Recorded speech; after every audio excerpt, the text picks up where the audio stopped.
Hi. It's not unexpected to have a few snafus when you're at Nerd Night, because I mean we're all kind of awkward people, right? So please excuse me if I have to hold a bunch of stuff and talk to you.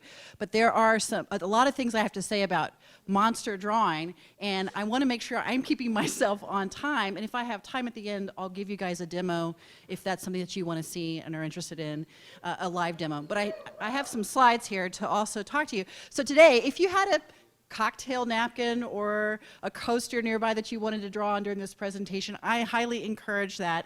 Today we're going to be talking about my favorite monster, your monster idea.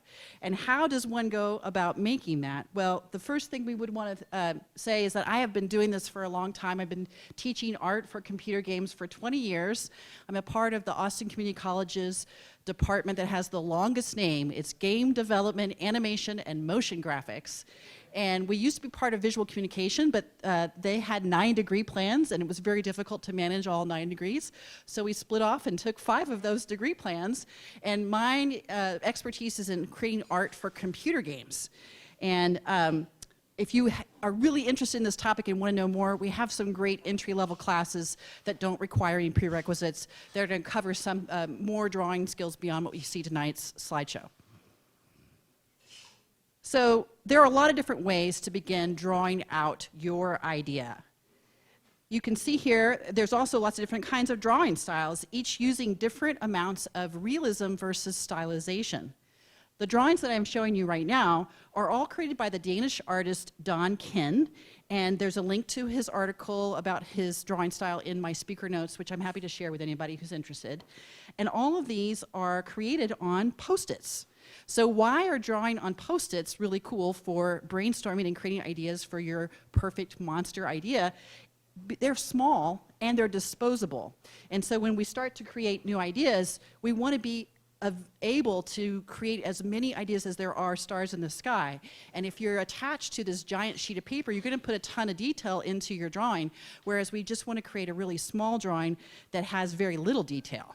So if we're talking about monsters, there are things that make stuff look like monsters. So if we're talking about like toys versus dolls, what makes it a monster versus a puppy dog? Well, monsters have lots of eyes. That's not human. They have vacant expressions like a solid white eye or a solid black eye. That's not human. They also have lots of limbs. Not human. Or they might have limbs that are hairy and shaggy or bony. They might be weirdly shaped. All of that is not human. And then, of course, you can also look at their scale, and if you compare them to something small, like an innocent little child, then you create what looks like, in contrast, a monster. So all of these drawings that are up here are traditionally very cute and fun, but using these tenets that I've talked about, you can take any of cute, fun, very lovable character and turn it into a very scary looking monster. My style is to do more cute and fun, so I have to use these tenets to make my game ideas seem much more intimidating. As you can see behind me, another slide that shows this process of creating a lot of different ideas is you start with silhouettes, and silhouettes are a way to show what the outline of the character would look like. And if you're playing a game, you want to be able to quickly identify if the character is a friend or a foe. And so when we design our monsters, we want to create a very strong silhouette that shows what kind of a creature it is. So we want to start with silhouettes.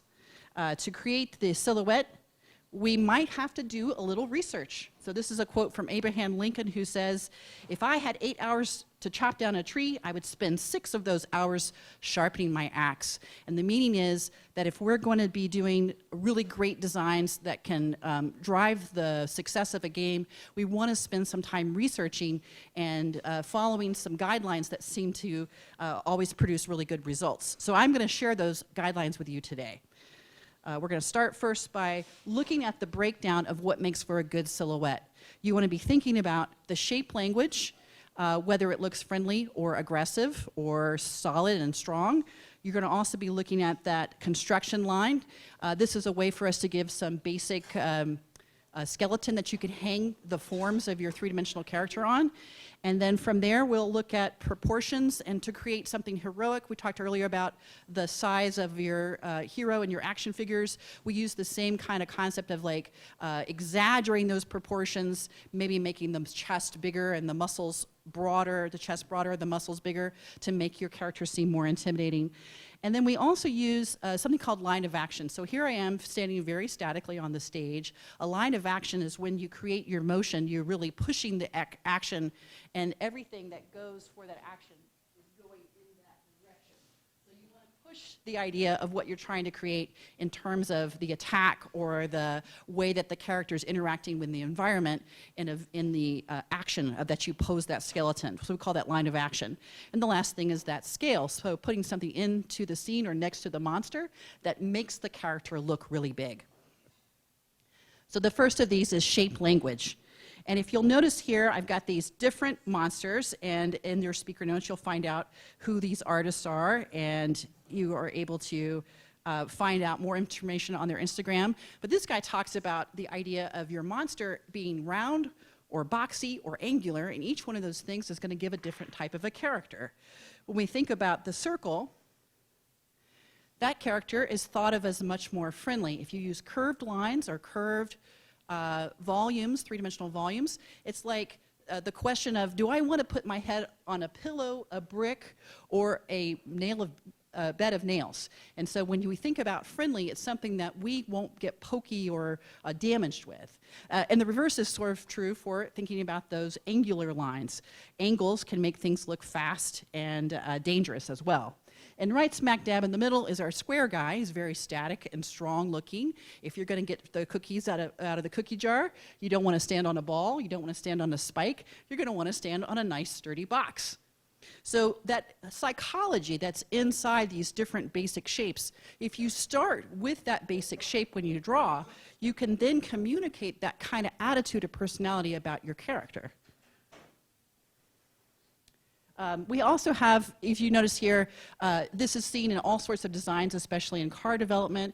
Like if we're looking at the car on the far left, that's the VW Bug. It was created to be a friend and your sidekick, and so they made it out of a bunch of circles.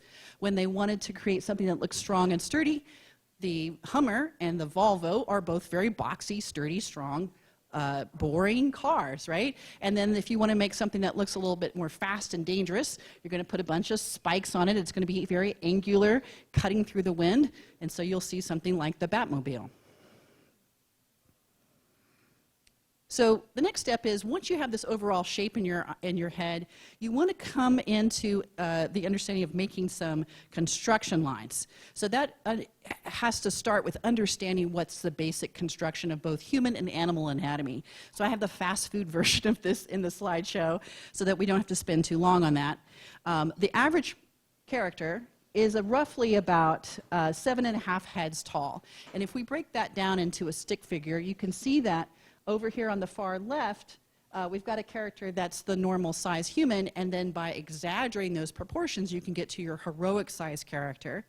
And if we take those proportions and create a stick figure, which is the far right, you can see I've created the heads that show how tall the character is. We know that if we make a line, we can then divide the line into these proportions, and from that you can hang your volumes for your different character. So those are just showing the different proportions of the heads and stuff. So the other thing we want to look at is anatomy for animals. So oftentimes monsters are created by having something different than humans. And if you look at the different kinds of skeletal structures for animals, they oftentimes will tell you what kind of an animal it is. So it's usually the thing that's exaggerated, like the teeth or the head where the teeth are located, or the feet, if the feet are used for walking on land versus walking on water. You're going to see a lot of different kinds of proportions that are there. So I'm guessing you guys can probably tell what these different animals are. So if we were to look at this character here, can you tell what that one is? Sorry, I moved my hand. Yes, this one is a giraffe. That's correct. How about this guy right here? This one's a rat. How about this guy? Elephant. That's right. Alligator's right. This is a big cat. It's not a little cat. It's a cougar, which is very much like a lion. And then we have Antelope, that's right. You guys are so smart. And then a crab, exoskeleton, right? And if you look at the different parts of their body, the alligator has a very big mouth. It's very good at grabbing things with its mouth. It's got lots of teeth. So I have in my slideshow more of these guys. Can you tell what this guy is? A boar. And if you'll notice, the teeth are very big, so it uses those teeth, those tusks, as a way to fight. How about this guy? It's very close to the mountain lion. It's a badger. But if you'll notice with the badger, it does a lot of digging, so the claws on the front of the animal are really big.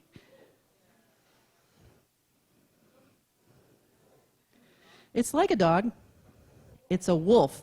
And if you look at this compared to the dog proportions, the head is a lot bigger, those teeth are very big, and it's also got really big claws on it as well. Now this one, you guys already talked about it earlier. It's a lion. So this one, again, in comparison with a cougar, is a lot bigger. And the head is almost all just teeth. How about this guy? A seal. And you can see in the skeleton that the feet are really exaggerated and big. They're great for swimming. They've got those long toes. They eventually become flippers. It also has teeth. I don't know if you guys knew that. How about this guy? It's a dolphin. So it is a swimming mammal, and you can see that it did have at one point some legs on it, but they've become fins, and the placement of that on its shoulder, it still has a shoulder blade, still has an arm. How about this guy? If you guessed this bird, I would give you gold stars. It's a white-breasted water hen. but it's a great classic bird. And if you'll notice, it has really long toes because it can walk in marshy area. So the toes spread out the weight and allow it to run around. So here's some other pictures of it. So when we draw monsters, oftentimes we're combining anatomy into a never-before-seen creature that has all of these kinds of references from other animals mashed together. So when you start to sit down to draw your monster, I think it's helpful to look at reference rather than just start from your imagination. So the next part is proportions. And I do want to put a note in here that this is talking about classic proportions, from the Renaissance paintings. When you start to do your characters, you want to exaggerate what's already happening. So if we think about the average male or the average female body, the average masculine or the average feminine body, from there, we're going to push and pull the different parts to make it seem even more that thing, especially if we're talking about making silhouettes, which we're going to be looking at from a very far distance on the horizon, trying to identify who these characters are. So we go and we research emaciated and obese bodies as well as those that are very fit and different ethnicities. And the other thing I wanted to mention with this slide, if I can get back to my slides, is that these body parts are all done, all put together with volumes. So once you've created the volume around that skeleton, we then are able to create, as you see here, a character that can be turned and posed in any different direction. So knowing those average proportions, you can then take and exaggerate them to create characters like this werewolf or this bat guy, vampire kind of character. And when we're creating the silhouettes, we're looking for variation proportions and variation in the poses of the characters as well. And this is true for the cute, funny characters as well as the more realistic monster-type characters. This is Pinky and the Brain, just to exaggerate what they wanted to show with Pinky. If you guys know this cartoon, Pinky is the dumb one, the brain is the smart one, so they made the brain's head cavity where the brain sits bigger, and Pinky's is very tiny. Okay, so the line of action is the way the character is posed can give you a lot of information about the personality of that character. And we think about that as you've got your basic structure, which I have given you information on, and then you can pose that character in different ways to make the line of that action really exaggerate what action you want to show. And so if we tend to just do the way I'm saying right now with my body mirrored left and right, it doesn't give us very dynamic poses, so we try to do action that is pushing in the direction you want it to go. And that can be a curve, it can be a straight line, it can be a zigzag, but the trick here is to pick the line that you want and then exaggerate or push in that direction. So these are just some human studies of like figure drawing, people going in and they'll make some poses and the artist will come in and they'll draw and exaggerate what they see in terms of that pose. We do this with our monster characters as well. And that leads us to silhouette. So now that you have all the underlying background for creating monsters, the goal here is to create a variety of different kinds of silhouettes so that each character is a new idea. Not just a different pose, not just different proportions, but a completely new idea. Oftentimes they'll be done in a lineup so you can see how they relate to other possible characters in the game. And the scale is that thing that makes the monster look big. So a monster on a little bicycle or next to a tree is going to make them seem monstrous. All right, so I'm going to do a demo right now. Here is the slideshow version of the demo. We're going to start by knowing that we're going to make the silhouette first. Then we're going to add some shading and some scale reference and texture and color. So the way that we start is we make a line of action. To that, we add a volume or an overall shape. Once we've got that shape, I'm going to put something on the floor to land where the ground is going to be. After we've got the ground, I can pose my skeleton inside that shape. Once I've got that skeleton, I can put some circular volumes to represent what this is going to be. And at this point, I'm thinking, oh, it's going to be a werewolf. And so I want to put some silhouette lines in here, so I'm filling in the drawings that I've already made.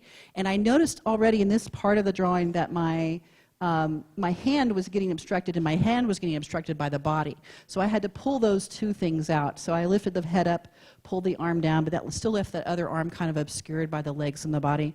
So then I decided I needed to pull that out from the body so I could see it.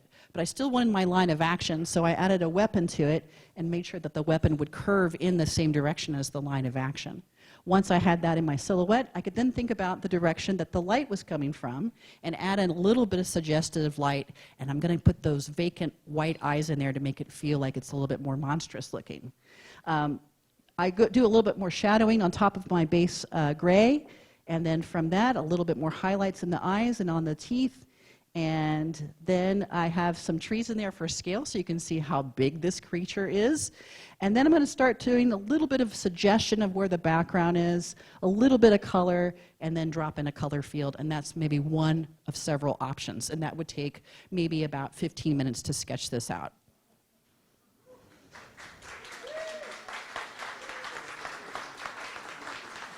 So I know I may have gone over my time, but if you want, I can hang out afterwards and certainly do a live demo if you want to see, and I'll draw whatever monster you guys want me to draw. But maybe we'll do a Q&A next. How about that?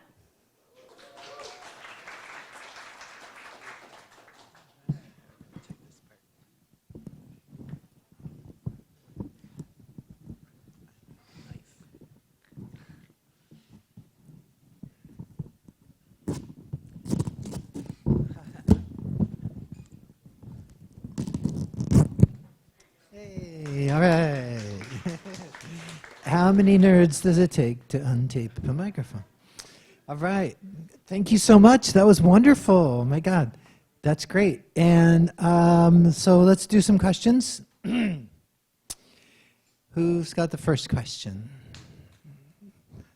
All right, of course. No, Eric, here you go. Hi, great speech. I loved it. I had a question. When you were drawing the werewolf at the end, why did you want to curve the spear? Because I would imagine that a spear would be straight. I'm just curious. So in my head, I was thinking I was looking for a variation that had that curve in it. And I could have also done a very jagged shape, but that's not how I started. So when I continued my drawing, I was constantly looking at that original idea, and I would do it in contrast to maybe some of the other monsters that were more stoic or straight, or that had a more angular stance. So by drawing that shape, and I use a lot of layers, or if I was doing sheets of paper with a light board underneath me, I would be doing that with several layers. So it's always in the background for me to reference. But I feel free to like change it if I'm inspired as I go. Thank you for asking. All right. Yes. Do you do anything different if you know the game is going to be in like 2D versus 3D?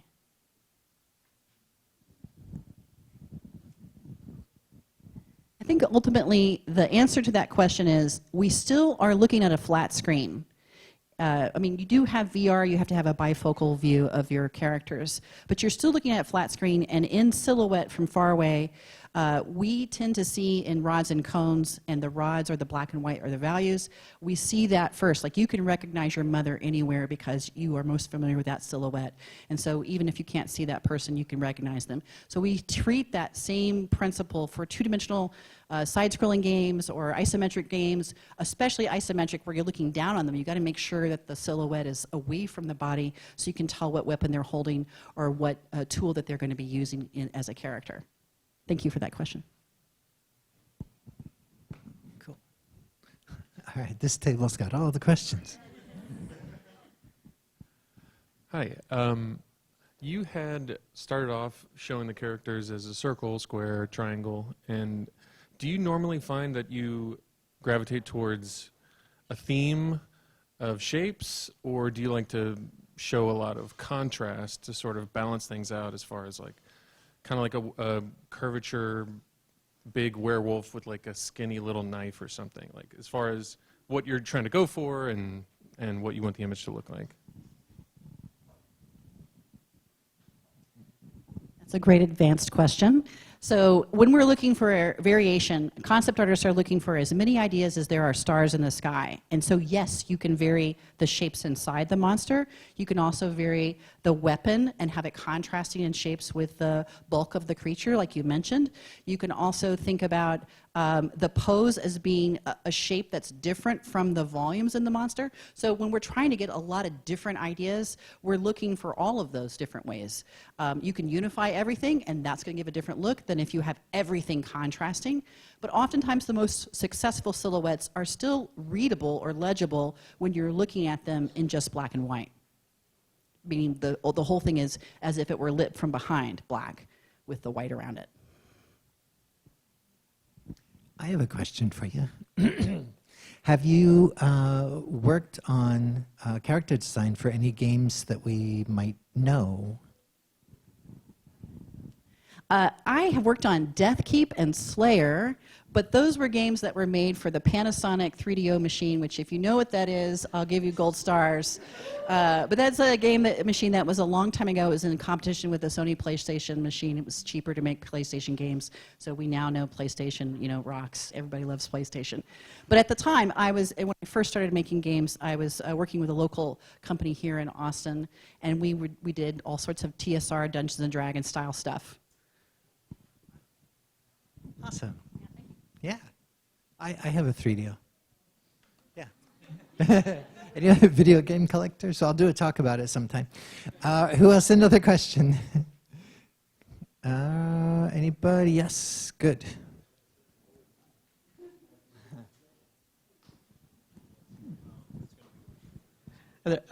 So how would you go about keeping kind of uniformity in the monster that you create, especially with that arched back and different form and stuff like that? So, sorry, how would you keep uniformity in the structure of the monster that you create, or whatever, especially when you have that kind of arched back and kind of weird poses and things like that? So.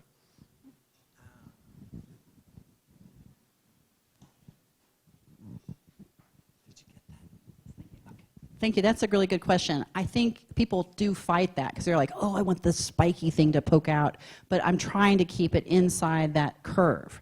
So I feel like having the multiple layers and having a layer that has that underlying shape that I'm going for, I can still give the spikes over the back, but I'm going to let them lie down so they contour with the silhouette of the character and let the overall shape be the thing that we see first. All right, one more question. Yes. Oh, well, maybe more than one. No, this is a very simple one. Where do you look for inspiration, right now with monster design? And are there any, video game companies or animation companies that really kind of inspire you? I go to the internet and I look up animals and looking for, like, crustaceans are really great, insects are really great. Those are things that we're not very familiar with. And I have to admit, the first slide in my slideshow was created with artificial intelligence from Midjourney. And if you don't know what Midjourney or Dolly are, those are great resources. And I've heard people talk on the internet about how there's the pros and cons about using AI, and this might be its own talk of like, well, if I'm going to go and do my own research and find images and smash them together, we call it photo bashing, why can't I let a computer do that for me? So I like it as a way to be inspired. I don't use it. People who reuse that stuff and sell it, I think, are getting some legal battles are going on about that right now. But yeah, I do think that can be a form of inspiration. However, the robots are still pretty dumb and they don't always give me what I want, so I have to go back to the internet anyway.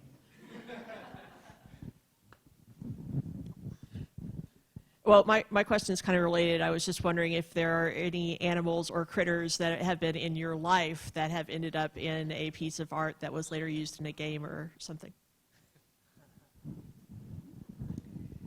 Well, I don't know if you guys know who Chuck Jones is, but Chuck Jones had this cat that would do all sorts of cuckoo stuff. I feel like my Princess Yum Yum cat is also great inspiration.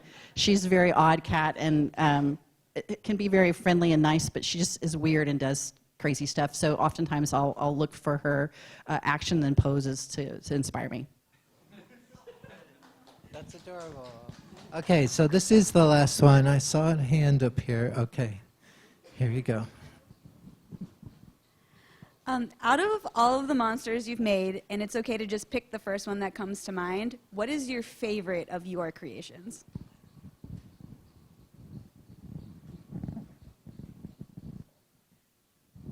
Well, when I was making games with TSR, they have endless books and books about, like, you have to make it look like such and such.